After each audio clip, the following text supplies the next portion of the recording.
Thank you very much. Okay, our next panel. North American versus global supply chains, conflict or complement? Really looking forward to hearing the presentations and the ideas from our speakers. This panel is going to be led by Manuel Montoya. Please join me in welcoming them. Thank you very much. Can you hear okay? It's okay? Very good. Well, thank you for all of you that you have attended in the present way, and also to all the people that are attending the panel virtually. We know there's a lot of people already there here in this interesting panel. Well, I want to introduce my three colleagues that are going to help us with the panel. I think it's an interesting group of people because are from the three different countries of the USMCA. Kristin Dziczek, she's from CAR, the Center for Automotive Research. She's American. And then we have Carlos Gómez, the Purchasing Director of Continental. He's Mexican and is based in Mexico. And Greig Mordue is a researcher from McMaster University from Canada. So interesting that we're going to see the views of three people of each one of the countries that are part of the USMCA. And we're going to talk about the global chains that are being moved strongly because of the pandemic, and then will be hit very strongly because of the change of paradigm that we're going to have, moving from the combustion engine to the electric engine. So, for starting with the panel, thank you very much to my colleagues that are now with us. I want to start and ask Carlos, what is your view about the supply chains? What are the main changes that you have seen because of the pandemic? This has moved the whole world, and specifically it has moved our supply chain. And you being in a manufacturing, taking care of suppliers in different manufacturing facilities that Continental has in Mexico, you may be seeing certain changes because of the pandemic. And now that we have been also hit by the shortages of materials, more specifically the semiconductors, this also has moved our traditional supply chain. What do you see on this? What changes, main changes you have seen, Carlos? And after you, I will ask other colleagues also to give their views. But can you start, Carlos, giving your view from Continental and from yourself about this? Thank you, Manuel. Good morning to everybody. It's an honor for me to share this panel with Kristin and Greig, and to you, Manuel. Thank you for hosting me. Yeah, many changes have passed to us. The first one is the cost. Cost and availability, those are the two major challenges that we've been facing on the logistics supply chain, from the logistics side. For the other side is, for the supply side, a lot of shortages, as you mentioned it, mainly on the raw materials. We have to say more into the steel, plastics, and also, why not, on the most sexy topic at this moment, which are the electronic components. Lead times also are another effect out of this crisis situation. We have to consider that the raw materials are now very difficult to get. I mean, so also to understand, for instance, I'm going to enter a little bit more on the electronic side. The most complex situation is that most of the people need to learn a little bit more about the manufacturing process of an electronic component. That means that people think that it's just about to moving one line from one side to another and we can fix the problem, or we can add more production lines into this and we can get more capacity. No. So to produce electronic component, we require sand. Sand, we generate from there dioxide of silica. This is the main component of this. And the process takes to transform the sand into a component, which people probably say, well, this is crazy. How can you transform sand to a component, electronic component? Yes, it's correct. You can imagine the whole process that needs to happen to get an electronic component. So the lead time goes from 90 days to 180 days. And this is not only in one location. It takes to transport the product from different locations among the world until reach to the end customer, the product, right? So these are the main topics that we see in general. And then I open the forum also for Greig and Kristin to elaborate a little bit more about this question. And we can obviously have a rich discussion into these regards. But practically, the elements that I mentioned, cost, availability, and also lead time, those are the three key elements that we are facing at this moment with the raw materials. Okay, Carlos, maybe Greig, can you give us your views on this? What can you add to Carlos? Sure. Well, this isn't the first time. I'll be a little more generic and macro than the specifics that Carlos provided, which is very useful. But this isn't the first time, of course, that the automotive industry has experienced something near cataclysmic, and in terms of the supply chain. And I recall a decade ago conversations and hand-wringing around the notion of traceability and having traceability of the entire supply chain, so that OEMs, for example, can dig down into their third and fourth and fifth tiers and understand where their supplies are coming from so that they can remedy any potential issues such as the ones they're experiencing now. That was a lot of discussion and some early stage improvements. Some of those improvements have manifested themselves and been sustainable, but a lot of it we lost our sight of it over the past 8 to 10 years, and now here we are again. And I suppose one of the benefits of the current challenge is that this time we're serious, and hopefully the movement towards traceability that we talked about a decade ago will manifest into something that can sustain itself for a much longer period of time. Interesting, Greig, knowing that the traceability, one may think that all the OEMs and main tier ones are sure that their suppliers are going to comply and to supply on time, and then happens all these crises that surprise everybody, no? The big and the small ones. So, Kristin, can you add some ideas to this discussion? What are your views on this? Certainly. I think I'd like to echo Greig's comment that every time there's a disruption in our supply chain, there is this examination and readjustment. So you can think back to, there was a fire at a resin supplier, floods in Thailand, the tsunami in Japan. Every one of those disruptions has caused, the automakers and tier ones to dig a little deeper into their supply chain and evaluate the risks that are inherent there.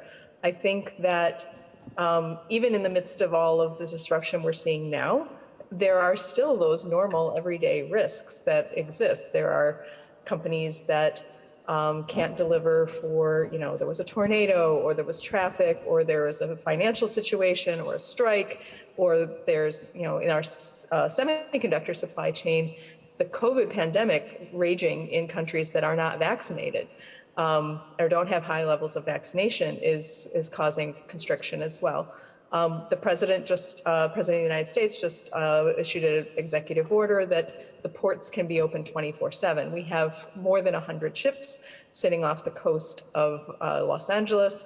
And there's a lot of auto parts in that supply chain that are in channel and on their way here. And every little blip has been,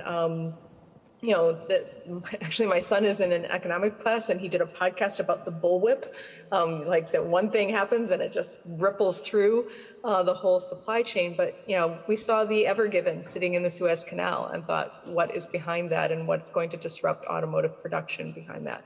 Semiconductors are our headline right now in the United States and are shutting down plants and have severely constricted U.S. and North American production. U.S. production, we've lost about 1.4 million units this year, and I think North America is like 2.3 million lost units so far. And my watch wants to talk to me, sorry. Wants to get in on the conversation. These lost units are going to be very difficult to make up. And what we're showing, we forecast sales at the Center for Automotive Research, and we were having a discussion this morning about usually forecasting sales is about forecasting demand. And now it's about forecasting supply. And that's a very different way of looking at this. And, days of supply in the dealership are very, very low. The average cost of a vehicle is at record highs, $45,000, because the mix is so rich. When we do get supplies, we put that into the highest profitability, highest cost, and highest price vehicles that are made. So it's really changing the market.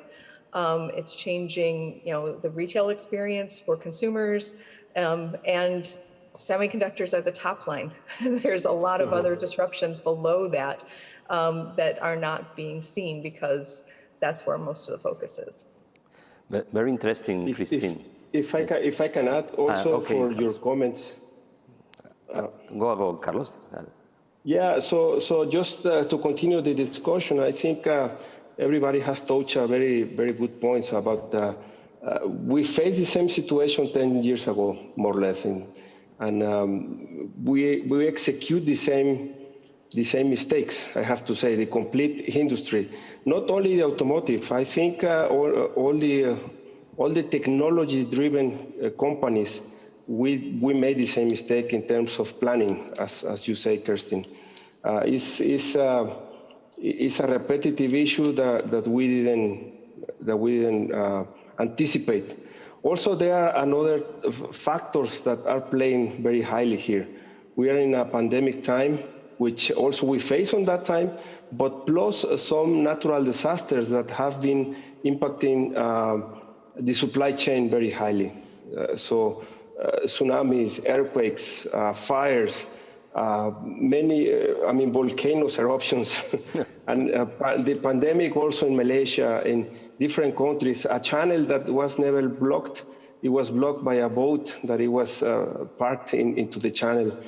So these are the topics that have made a little bit more complicated. The other topic is our life requires more technology. 10 years ago, we didn't have the telephones or the technology in our hands, or into our televisions, into our routers, systems, everywhere at home also is more computerized, the way of living into day-to-day.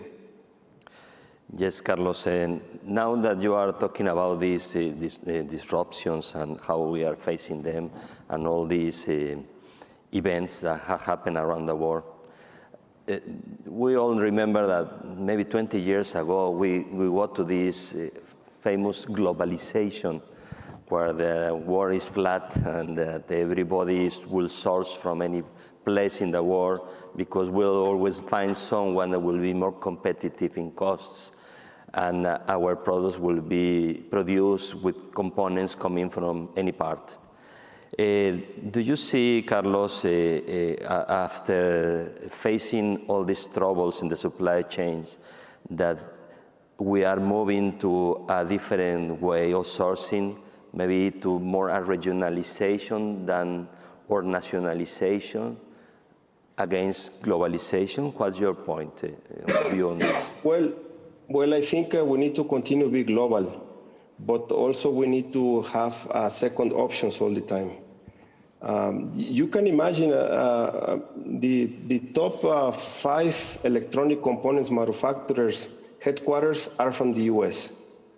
And if you ask me, how many production sites do we have in North America, either Mexico, Canada, or US, is very limited. The quantity of electronic components manufacturing processes in North America. We just have one or two for different technologies, but are only backends. And the backend process were testing and packaging and testing, excuse me. So this is a thing that we need to rethink and also discuss. I think the president of the US make a call to all the key players on this industry for the electronic components and have a meeting to see what could be the viable options to bring an alternative solution in North America, either in any of these three countries, to evaluate into the future a new way of manufacturing these electronic components. This is, I think, to come back to your question, yes, we need to keep looking for regional content, but not with the aim of having more flexibility. It's with the aim to have the material. This is with the aim to have more availability on the material. Well, then we are not just talking about costs. We are talking now about availability. So correct. It looks like the priorities are changing. I want to go with Kristin and ask her, what do you see at CAR and the Research Center about these value chains in the world, globalization against regionalization? What can you add to whatever Carlos had shared with us? Well, I think there's a lot of approaches to this sort of situation, and many thought that this was going to be the beginning of a wave of onshoring or nearshoring to North America. Now we're looking at this post-pandemic or mid-pandemic world in the midst of coming into compliance with USMCA as well. So it's very difficult to disentangle any kind of supply chain movement that is related to pandemic versus related to compliance with USMCA. But there's a number of different ways to approach the disruptions and shocks we've seen. And one is diversifying sources. So not having all the eggs in one basket, and that would push against nearshoring or onshoring of these critical components. There's an article in The Economist, I think last week, very long, in-depth article about the changing priorities of trade. And I think just about every region has realized that there are critical components, electric batteries and materials for batteries. Semiconductors are two of the top ones in the auto industry that Europe, that North America, that Asian sources are all seeing as strategic and critical. And the chips that we use in the auto industry are not always the highest tech, high value types of componentry. Some of them are very, very commoditized. And I think that for a while, the auto industry is like, well, suppliers can take care of that. We don't really care where they're getting those chips for the memory in your seats, or we care about the ones that are really engine controls and things like that. But this has really elevated some of those what used to be commodities to strategic supply. And that means, the automakers are going to be much more involved, and the nations are going to be much more involved in knowing that those are sourced from reliable allied countries, if not onshore. And that is the moving of industrial policy across the world, and a move to, the article in The Economist talks about rising importance of the environmental parts of trade, the national security parts of trade, the labor parts of trade. Some of these things used to be side agreements, and the economics and growth aspects of trade were emphasized, and those are kind of taking a back seat to the emphasis on national security, environment, and labor standards. Wow, Kristin, you are putting more problems on the on the table, no? Well, Greig, what can you add to this point of view, thinking on the reliability that we need to have in our supply chain and these other things? So I think what we're looking at, and we frame this, a lot of these discussions in the context of the term globalization, but in fact, what we're really looking at is internationalization. And by that is the automotive industry, despite a lot of this discussion and challenges associated with the global nature of the industry, really continues to be regional, but it's the challenges going forward. And Kristin started to allude to this in a discussion about batteries, is that the control of the supply chain is largely residing not, and this is a fundamental dynamic power shift that's happening in the automotive industry, or will be happening over the next period of time, decade, is the power shifts are for a big chunk of the automotive value chain is going to shift or be diluted away from the OEMs and towards these battery makers. I mean, 15 of the top 20 battery makers are in China or headquartered in China. So this creates a new and interesting dynamic. Another new and interesting dynamic around the industry is this, and Kristin again talked a little bit about this, is some of the natural resources associated with that. I mean, where I come from, Canada, there's a big discussion about the availability of lithium and cobalt and nickel in Canada. I mean, it's a big place. We got lots of different resources, and how can we lever that to gain more investment? And the reality is we probably can't, because we never have. and tying and simply saying we have nickel and therefore we should be a world leader in battery production is a big leap, and there's a lot of steps in between. It's a nice narrative, and there's lots of narratives around the automotive industry, but making a narrative into solid, tangible industrial policy is something else altogether, because there's not so much a lack of critical resources, but there is a lack of trust and transparency in the supply chains insofar as some of those critical resources are concerned. So there's going to be a lot of upheaval and chaos as we go forward. We're used to that, but the rules of the game are going to change. Sure. Now that you mentioned the question of the lithium, for example, in Mexico, we have a lot of sources of lithium, but that don't mean that we are going to be leading the battery production, because there are a lot of things in between, and the technology owner is not in Mexico. Well, but anyway, going back to the supply chain, I want to ask Kristin, what are your views on the dominant trends that now you are seeing in all these value chain changes? We had talked a little bit about the globalization against relocalization or regionalization, but what other trends do you see? There are some consolidation, vertical consolidation, diversification, relocation. What are your views on this, Kristin?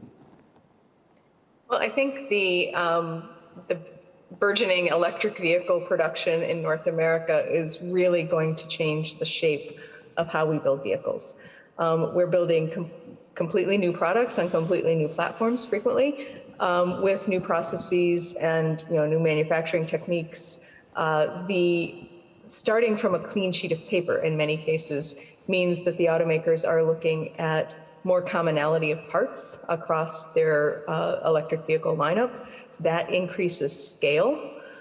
So, when Stellantis announced their EV day, they talked about units of 2 million per platform. The largest platform in North America is the F-Series pickup truck. But there is a supplier that is supplying something to F-Series that is also supplying the same thing, F-Series electric, that is also supplying the same thing to other Ford electric vehicles. So if we get to the point where the president has set out a standard to be 50% EVs by 2030, we could see a very different scale and a very different alignment of what is seen as competitive and critical and vertically integrated in the automaker versus what is in the suppliers. And not every supplier is going to be able to play in that consolidated world. Here I'm mostly concerned about the smaller independent suppliers across North America that don't have the R&D, aren't necessarily tied to being able to produce at large scales, even if they're producing something that is going to continue to be in an electric vehicle. If they're producing, body and chassis or seating kind of components, that scale is going to ripple across this whole industry, and really, I think, change the face of what our supply base looks like. Yeah, exactly. And it looks like the new electric vehicle will have less parts, and in some cases will be simpler. But in other cases, the suppliers will be more important, sometimes maybe more important than the OEM. So Greig, what can you add to whatever Kristin had shared with us? Well, it's not just a matter of scale, but it's a matter of the transition to that scale. And right now, for example, the last numbers I've seen is I believe that there are 64 engine and transmission plants scattered around North America. Unless the OEMs, which control the engines and transmissions, have something else for those locations to do, there's going to be a lot of disruption amongst those 64 plants and the thousands of people that are employed there and the communities that house those plants. So so it's not just the move to battery electric vehicles, but it's that trend, it's that 10, 15, 20-year gap between them, and what is going to happen to those facilities? What happens to those people? And it's this dilution of power dynamics in the automotive industry that we're going to see away from OEMs towards battery makers. And those battery makers are not going to say, no, don't worry about it. I'll pick up those folks in that plant. So that's just one example. So it's not just the move, it's the transition and the amount of time and the challenges associated with the transition that we're about to witness. Well, and if I could jump in, I think Yes. on the other side of that, we'll be ramping up electric vehicles as we're ramping down internal That's right. combustion and hybrid that require engines. And so that consolidation in those in conventional internal combustion engine powertrain is going to shrink, but need to be around for many, many more years. There's 300 million vehicles on the road in the United States that we need to keep in running order. Most of those have an internal combustion engine, so that consolidation of parts and supply for service and maintenance of the fleet vehicles is going to come down to cost, really. And since that's not necessarily going to be an input to building vehicles, I think that's a big risk you would think, the low cost running out the, thing that isn't going to have a lot of R&D in it. Automakers may want to do that still in North America, maybe in Mexico. But that's not guaranteed because they need to have, they don't need those parts for meeting any of the USMCA targets. So all of that, things that are in your local auto parts store are dominated by things from China and Asia. And I think we could see all of that sort of sweep off our shores. Yeah, it looks like the change is really deep and the challenge is really important. I will ask Carlos, because you are in Continental, one of the auto parts leading companies in the world. You are already moving to the components for the electric vehicle. How do you see the change in your position in the purchasing manager? You had to deal with also traditional suppliers for the combustion engine, and now you had to move to new suppliers, maybe to develop new suppliers. What can you share with us in the strategies that Continental is following? I think Kristin and Greig already outlined the new trends. I think instead of buying us combustion engines or steel or more aluminum or more fuel injection reels, So we are going to start buying software. We are going to start buying more batteries, more transmission axles, but with more motors. And we need to develop those suppliers that we have at this moment to increase their capacity. But also, why not? I mean, to do some insourcing on some specific technologies. Remember also, we are moving also more to the LCD panel displays in all the cars. More automated cars requires more high technology integration. So that's why my company is investing a lot on R&D. And we have two large locations. The two large locations on the world for R&D are located in Mexico. And also we have the third one in Detroit, which a lot of engineers in there defining the new technologies for these new chipsets that we are going to start buying. And the struggle now will be not a part, will be the talent. Because we need to buy more software services, we need to buy more application services, and the universities need to be prepared to release more engineers for this type of activities.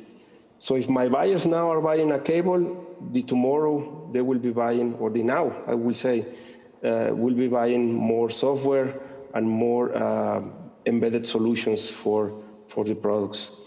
Another technology that we need to also look into now, I mean, as a region, are the panels for LCDs or for the displays.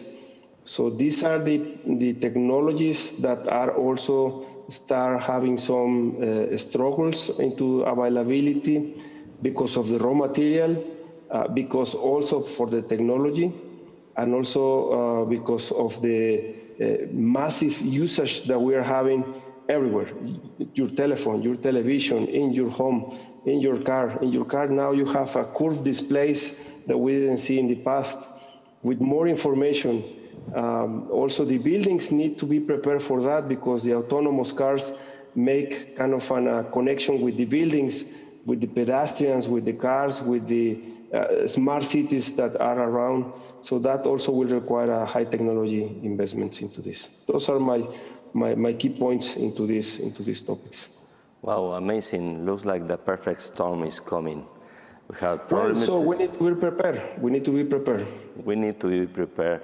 But the question now, and I will want to jump to the next question and ask Greig to start, about the critical public policies that our countries need to put in place, because automotive industry is very important for the three countries.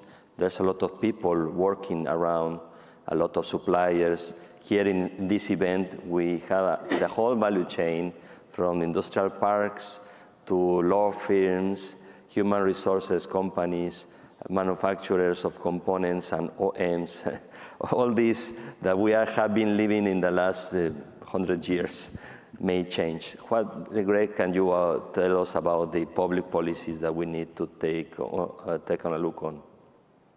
Well, unfortunately, I can't provide the prescription for policymakers, but I think it's important for those policymakers, whether they're in the U.S., Mexico, or Canada, to understand and acknowledge a few basic principles and understand the offer and the competitive advantage and the sources of competitive advantage. Not just what they believe they offer, but what is important to automakers and the automotive supply chain. Because there's a disconnect, and I'm saying this from the perspective of Canada, because I see a big disconnect between what policymakers in Canada and the province of Ontario expect and want, and what the automotive supply chain and automotive decision makers are looking for. So I look at the automotive industry, and frankly, North America is the perfect archetype for the global automotive industry. At the center, we have these core automotive countries like Canada, like the US, Germany, Japan, they have a headquarters of an OEM, and the automotive industry is almost unique in that these global lead firms, the automakers, have traditionally dominated the industry like no other industry. And because they dominate the industry, they perform the preponderance of R&D and knowledge-intensive activities. That's where they occur. Very interested to hear Carlos's perspective on what's happening in Mexico, but in the U.S. and in general, and Michigan in particular, frankly, have the preponderance of knowledge-intensive activities. And because they have the headquarters, they get a nice percentage of production. If we just look at the automotive industry between knowledge intensive, R&D, and production. At the other end of the continuum, we have places like Mexico and low cost. I mean, that is the best offer that they can provide. There's other attributes there, but the automotive industry is fixated on the offer of low cost. And so similarly in Central and Eastern Europe and Northern Africa, for example, low cost and lots of production, not much research. And then in the middle, we have places where I'm from, and these are large generalizations, is Canada. And we have a base of production, but it's declining. It's down by about 40% since 2000. And despite the fact that there are lots of narratives propagated by the industry itself and by policymakers in Canada about our knowledge-intensive capabilities in terms of the automotive industry, we are not getting our quote-unquote fair share. We have a smaller percentage of output of R&D than we had in 2000. Our patent levels are lower. Our spending on R&D is lower. This, despite the fact that we have perhaps the highest educated people in North America. We have access to lots of good universities like McMaster University, where I'm housed, but we're not getting our share. And that's because this is what the automotive industry is interested in. Despite the fact of discussions of globalization, the auto industry and knowledge-intensive activities find their way to core countries like the US, Japan, Germany, and production is increasingly finds its way to low-cost countries. And Canada doesn't have that either. So it's important for people, for policymakers to understand that their offerings have to match what the policy, what the automotive decision makers are looking for, and that geography, even though it's 2021, geography still matters. And if policymakers can understand that, the industrial policy measures that they can take will flow in a more effective manner. Okay, Greg. We have seen in Mexico for many years, they used to say that the best industrial policy is not to have an industrial policy. What I want to ask Kristin, because in the US, the current president of the United States is taking decisions and decided about the chips and decided about now on the ports, and it looks like active on this. What do you see about the public policies in the US around all this supply chain and change of the paradigm of the vehicle? What do you see on this? Well, I think, if you want to look at a country that didn't have an industrial policy, I think the US was a model for that for many, many years. There's, more of a belief, I think, in the free market, and that, even things that were federal programs for encouraging R&D or investment, when those went sour, people soured on the idea of having that kind of investment from our government. It has very much changed under this administration. And one of the first acts was to put in place a call for a 100-day report on supply chains, on critical supply chains in the US. Those reports were out in June, and that kicks off a multi-year process of understanding the vulnerabilities of the United States, and primarily, I think, from a national security angle for many of those issues. The pandemic laid bare what countries were dependent on other countries for key pharmaceutical inputs, for inputs for personal protective equipment and things like that. And it also made almost every country become very nationalistic on those types of commodities and products, even vaccine, that countries were supplying their own country first and then sharing with COVAX and the rest of the world. So I think this has just caused a rethinking, not just in the US, but overall, on what is critical, what is strategic, and what needs to be protected or needs to be sourced inside the US. Much of this is, the chip investment that the president has pursued, and there is $52 billion of spending on locating chip manufacturing in the US, is in service of the military, not being dependent on offshore sources for chips for the military.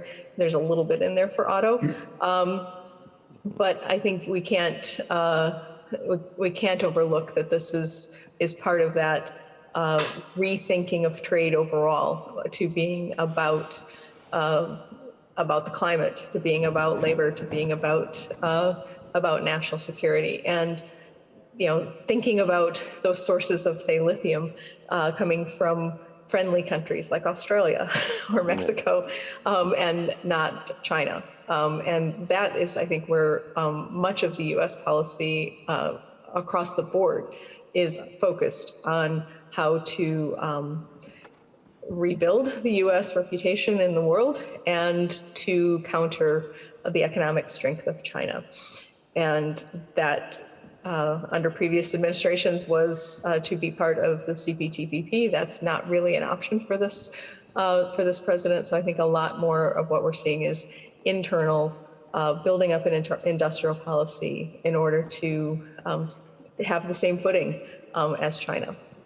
Okay, just before going to the questions that our public had put in the chat, I want to ask Carlos, what are your views about the public policies that you see in Mexico concretely, and how you are facing them from the point of view of a German company that had invested importantly in Mexico? Well, I think we need to continue with the trade in North America. This is clear, and not only the point of view of my companies. I think the complete industry. We need to continue seeing us as a strength area. I think the changes that we have proposed as a 3 countries have been discussed and agreed in the best terms. And I think it will continue in that way. I mean, we need to continue respecting the rules that we place as a policies, We need to continue also fighting to have the best competitive cost among the 3 of us in terms of electricity, in terms of labor force, in terms of talent of people, and also in terms also of the quality that we supply to our customers. We cannot live separate in this triangle, I have to say. I mean, Canada, US, and Mexico. We trade a lot of different goods, not only automotive. I mean, so we trade food, we trade oil, we trade many other different agricultural products for everybody, and we buy. I mean, so one of our major sellers here into Mexico is US and Canada. And the balance trade also to the US, we are the 2nd largest supplier to the US in terms of product. So I think the right policies are in place at this moment for everybody. We need to respect them, follow them, and if we need to revise them again, so I think this needs to happen because this is all dynamic. At the end, the 3 countries are depending on each other at this moment. Mexico needs to continue, again, to fight for better roads, more security, better terms in terms of cost of electricity, and more people available to secure jobs into the future. Perfect, Carlos. This is from my side. Yeah. Now we are going to move to the questions that have arrived to the chat. So I will ask our moderator if you can share these questions, please. Thank you. One of our questions from the audience, and I wanted to, I think, address this to you, Kristin. Do you see the ESG story playing out in terms of how suppliers and manufacturers, in terms of their criteria and regulation in the supply chain? So yeah. Yeah, I think absolutely. Whatever Wall Street gets interested in eventually will become a critical component. Finance is critical to the functioning of the auto industry. We learned that when the pandemic shut everything down and payments stopped, and we had to evaluate how to carry suppliers over. Absolutely, and I think we see in the automakers themselves, their sustainability reports, that they are looking into particularly the carbon that's in the supply chain. And just right now looking and examining how that carbon footprint looks. But I think it will absolutely become a metric and a measure. I think ESG, since it's coming, it's being measured, it will be a focus of this industry going forward. And we'll see a lot more of it as it comes down the supply chain to the lower tiers. Thank you. Carlos, how are suppliers being affected by the prices increases of raw materials and the low budgets of OEMs due to the pandemic?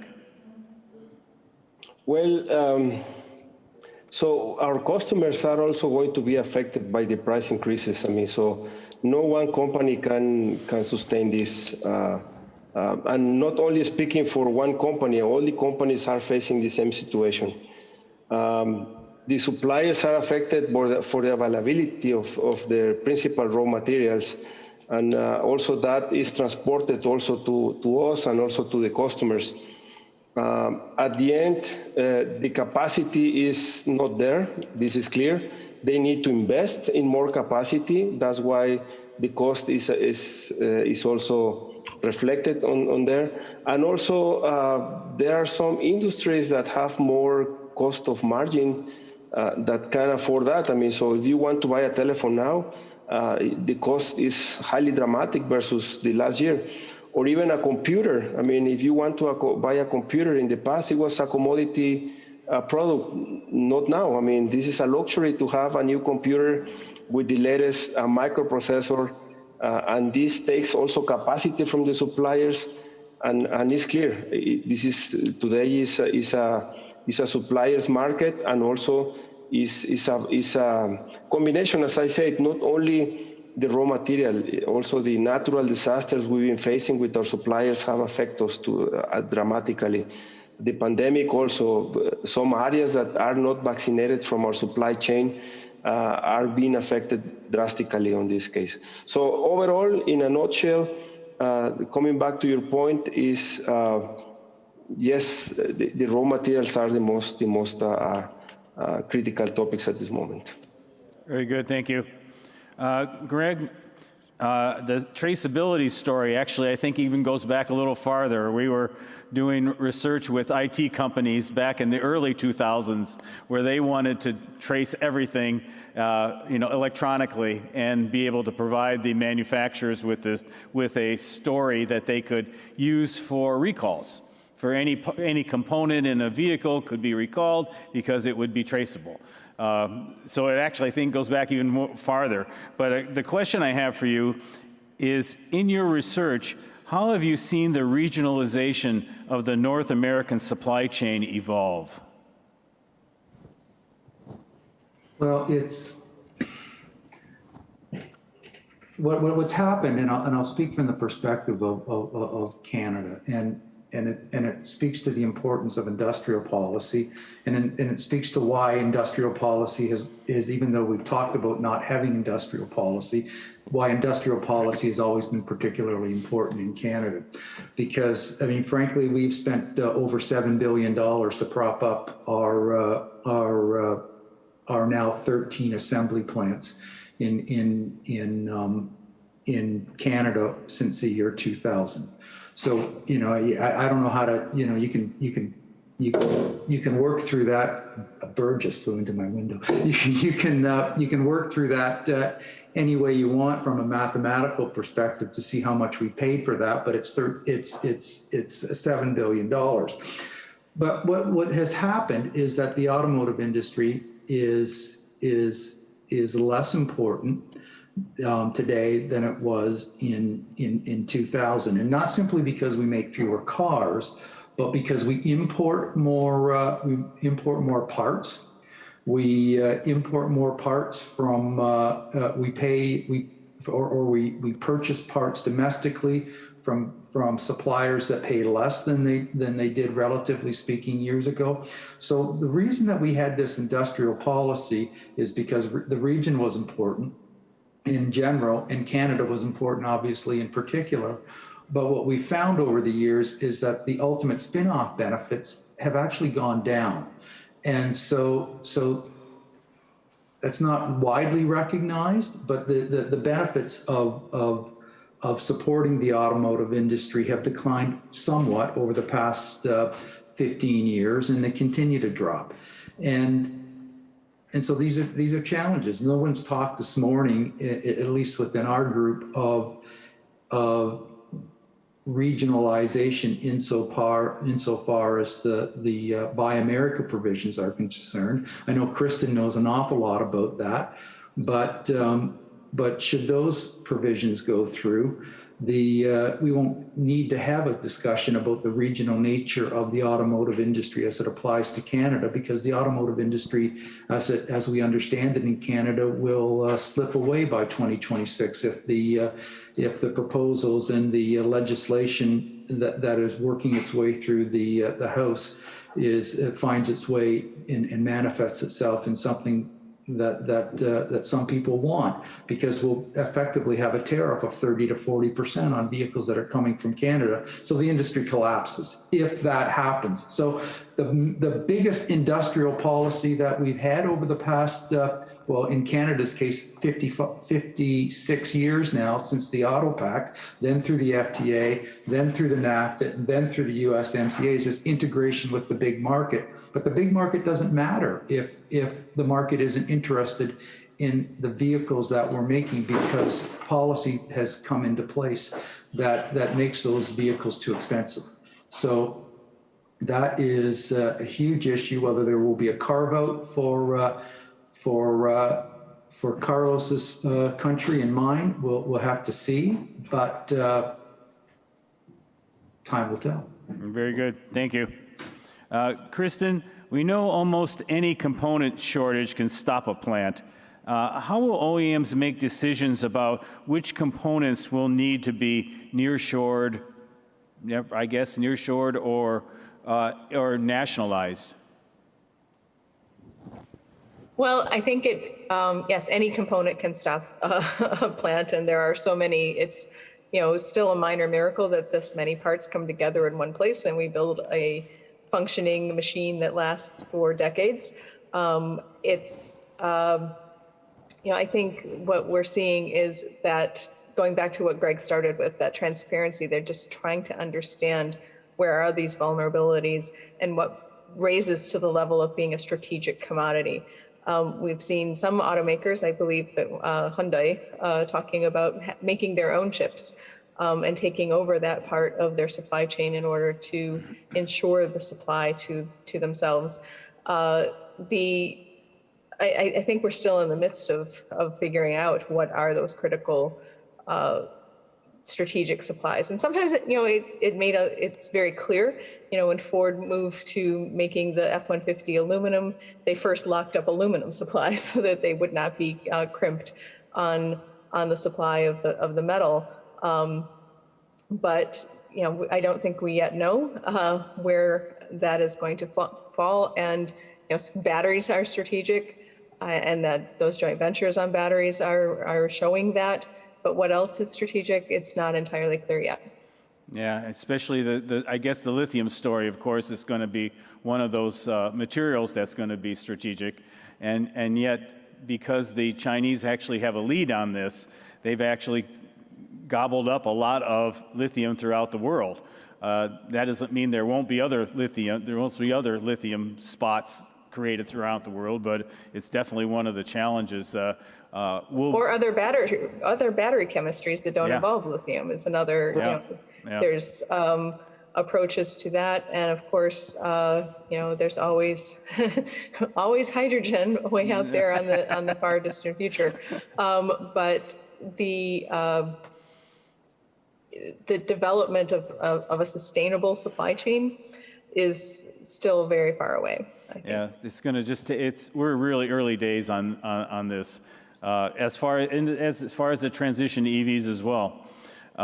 Carlos, as a global supplier, your company is moving to make itself more of an EV and automated vehicle supplier.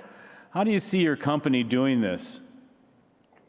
Well, so I think we have made a lot of progress. The main focus on this is to continue with this technology trend. We have already some products on the market, like automated and autonomous transportation for some cities and for some airports. You see a small minibus transporting people from terminal to terminal, or from your terminal to your car in the parking lot. And also we see, we have some tests with some autonomous cars driving through different countries where even the Wi-Fi is not available, the 4G or the 5G is not available, not even 3G. So this is a big test that we are running at this moment, and we are so excited to continue on this endeavor. Also, our competitors are doing good on this, but the aim here is we want to be the leaders on this arena, and we will continue putting more efforts on the R&D area, and also defining more public scenarios and public policies together with the governments on different countries, and also supporting universities to release more engineers on this area. Software is the key for us. Software is the key for us at this moment. As well as mergers and acquisitions. That's correct. Kristin, I'm going to give you a last question here, and it relates to what you were saying about Hyundai. Do you think OEMs will try to make their own battery cells, taking the supply chain away from the major battery suppliers? Well, I guess it's possible. General Motors in particular and Toyota have been investing in battery technology themselves. Right now the strategy is joint venture, and joint venture with primarily the Korean battery firms here for production in the U.S. I think there's look at other players in this space. Solid state batteries are perhaps on the horizon. There's some look at some of the smaller companies that are looking at different electrolytes, different separators, different, what kinds of smaller companies could be gobbled up to get that technology inside the automaker. And that's an evolving space. But, at some point, battery becomes commodity itself. It's not a differentiator as much as propulsion and powertrain were. How your vehicle has pick up and get up and go was very different if you had a 4-cylinder 2-liter engine versus a 6-cylinder. There was a lot of performance differentials in the conventional powertrain space that don't exist in the battery electric space. Every battery electric vehicle gets up off the line. And so I think that we will see this eventually become commodity. So the investments are here on the horizon as this technology is evolving, and who's going to get to solid state first, who's going to replace lithium with something that's more plentiful, and who's going to get faster charging, better consumer experience with that vehicle. And then it eventually goes to commodity. Very good. Thank you very much. I want to thank our panelists, Manuel, Kristin, Carlos, and Greig. Thank you all very much. Thank you. I'm going to hand it over to my colleague, Vicki. She has a couple of announcements for you, and the introduction of our next panel.